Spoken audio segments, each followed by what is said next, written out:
हाँ जी अस्सलाम वालेकुम, क्या हाल चाल है? सारे ठीक हो ना? तो आई ना व्लॉग बड़ा मज़े ना होने वाला है।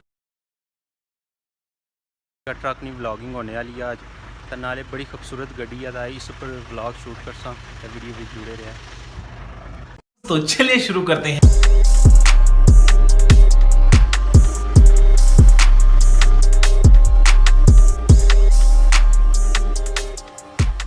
उस्ताद नाल मैं रबता किया कि मैं वीडियो शूट करनी था। उस्ताद नाल आया कि आई जाओ कोई मसला नहीं, जुलने वीडियो शूट करने। तो हाले तक सा चैनल लाइक कमेंट सब्सक्राइब नहीं किया तो चैनल लाइक करो सब्सक्राइब करो।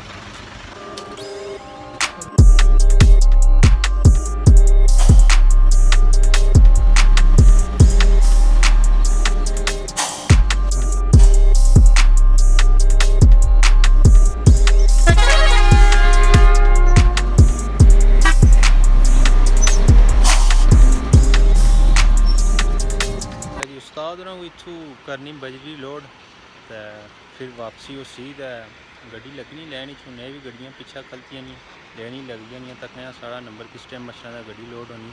लेकिन मैं सही बाकी गड्डियाँ भी दसना लेकिन 0-15 ना इस गड्डी ने अपना एक लैवल है चेक करें।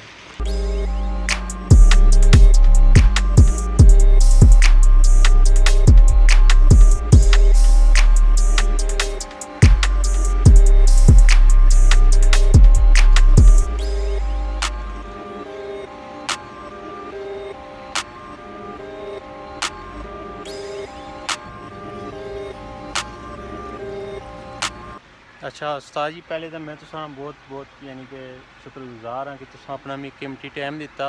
तो ऐसे ही पता है रूट वाली गड्डियाँ होनियां इन्ना लोड खड़ना होना तो जरा इन्ना एक मिनट भी बड़ा कीमती होना। तो मैं बड़ा दिल गराइया ना उस शुक्र अदा करना। कोई गल नहीं भाई। तो आवाम की मैं गल दसो, आवाम की भी दसो कि गड्डी कड़ा मॉडल ही ये 96 मॉडल है 7 लंकोटा जी। हाँ तो कितने पैसे से ये तकरीबन 1.5 करोड़ ही पैनी भी अस गड्डी तैयार कराई सी मुकम्मल जड़ा फ्रेम पीनी बॉडी तक जड़ा कितना खर्चा आई इसमें जी डेकोरेशन वगैरह सिस्टम बाद डेकोरेशन पर अस सारा जड़ा सिस्टम तैयार कराई सी 50 लाख रुपया लाया जी अज तो पहले 2 साल। अच्छा 2 साल इसका फ्रेम मुकम्मल कराया बॉडी। लेकिन वर्क अब माशाल्लाह सा गड्डी अच्छी बनाई यानी कि एक बार रोड पर चलनी तो पता लगना कि वाकई कोई गड्डी जाए इस गड्डी ना जरा 0-15 ना आना अपना अलग ही लैवल है। तो मैं इसमें बहुत बहुत शुक्रिया अदा कर रहा हूँ। चलो ठीक है, अल्लाह हाफिज़। अल्लाह ने वाला ना 0-15 ना जरा ना नंबर लेट आ उसी 6 नंबर आ उस लोडिंग उपर तो बड़ा टाइम लगी असी अफ्तारी तो बाद आई जी उस दिन कि मैं अफ्तारी करनी घर तो मैं वापसी कर सा गड्डी इतना लोड होई नहीं उस साथ गल हुई तो वापसी कर सा 555 गड्डी पर। खैर तो हमारा चैनल लाइक कमेंट सब्सक्राइब जरूर करें तो ये जैसे अमेजिंग तुम व्लॉग्स तकने इसका मिलिया कर से। अस्सलाम वालेकुम, क्या हाल है? ठीक हो? छुट्टी हो गई है? कौन कौन सी क्लास में पढ़ते हैं आप? क्या क्या नाम है आपका? इसका नूर, इसका नूर, इसका रजवी, मेरा सन। चलो ठीक है, बहुत अच्छा लगा आपसे मिलके। खुदा हाफिज़, बाय बाय बाय।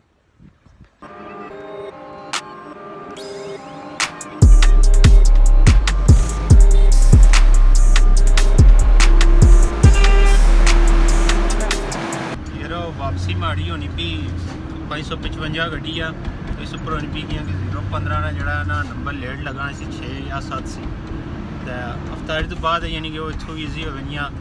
तो मैं चलो उस्ताद ने रबता किया है जुलने से कोटी तोड़ी साजी। उस्ताद जी क्या हाल है? ठीक हो? बस सुनाओ।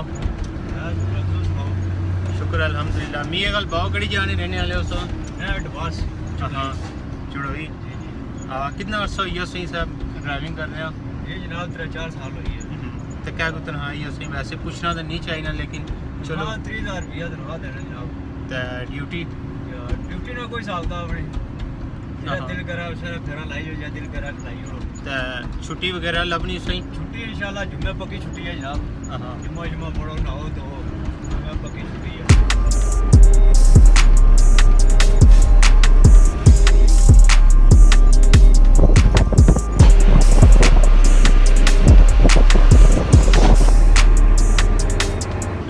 सब तो जरा मुश्किल जरा ड्राइविंग ना ट्रक इतना कश्मीर या पहाड़ी इलाकों में इतना गलती ना कोई चांस नहीं होना कहने उस्ताद जी इतना यानी कि एक पलक भी ना लाई सकने ठीक है अपना माइंड बंदे हाजिर नाजिर रखना पैना रोड पर भी तो अपनी ड्राइविंग पर भी इतना यानी कि असली ड्राइवर ने जरा ना स्किल्स जड़े ठीक है उसना हुनर तजुर्बा इतना पता लगता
कमरान भाई भी मारना बड़ा तावन किया तो मैं दिलानी कराइया ना बड़ा शुक्रिया अदा करना चाहना कमरान भाई ने बहुत बहुत शुक्रिया उसना जी बहुत सा तावन किया मारना मिलने सही अगले एक सारी वीडियो कैसा लगा सही हमारा ब्लॉग लाइक कमेंट सब्सक्राइब करिए जरूर दसें तो मिलने अगले ब्लॉग अपना ख्याल रखिए।